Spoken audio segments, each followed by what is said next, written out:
মহান বিজয় দিবস উপলক্ষে বায়েজিদ থানা শ্রমিক দলের পক্ষ থেকে বিজয় র্যালি উদযাপন।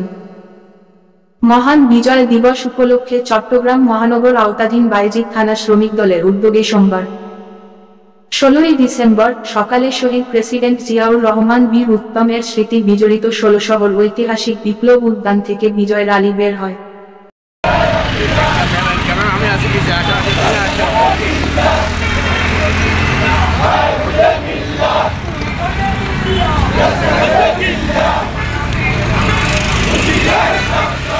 র্যালিটি নগরীর বিভিন্ন সড়ক প্রদক্ষিণ শেষে কাজীর দেউরি মোড়ে সংক্ষিপ্ত এক সমাবেশের মাধ্যমে শেষ হয়।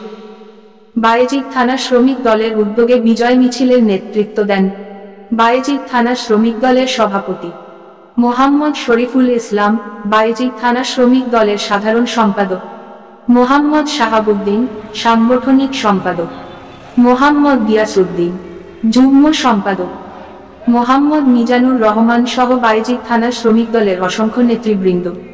এতে সভাপতির বক্তব্যে বায়েজিদ থানা শ্রমিক দলের সভাপতি মোহাম্মদ শরীফুল ইসলাম বলেন, দীর্ঘ 16 বছর মানুষের বাক স্বাধীনতা ছিল না। ফ্যাসিস্ট সরকার মানুষের কথা বলার অধিকার কেড়ে নিয়েছিল। আজ দ্বিতীয়বার স্বাধীনতা পাবার পর মানুষ খোলা বাতাসে শ্বাস নিতে পারছে, কথা বলতে পারছে। সাধারণ সম্পাদক মোহাম্মদ সাহাবউদ্দিন বলেন, স্বৈরাচার পালিয়ে যাওয়ায় মানুষ মন খুলে বিজয় দিবস উদযাপন করছে।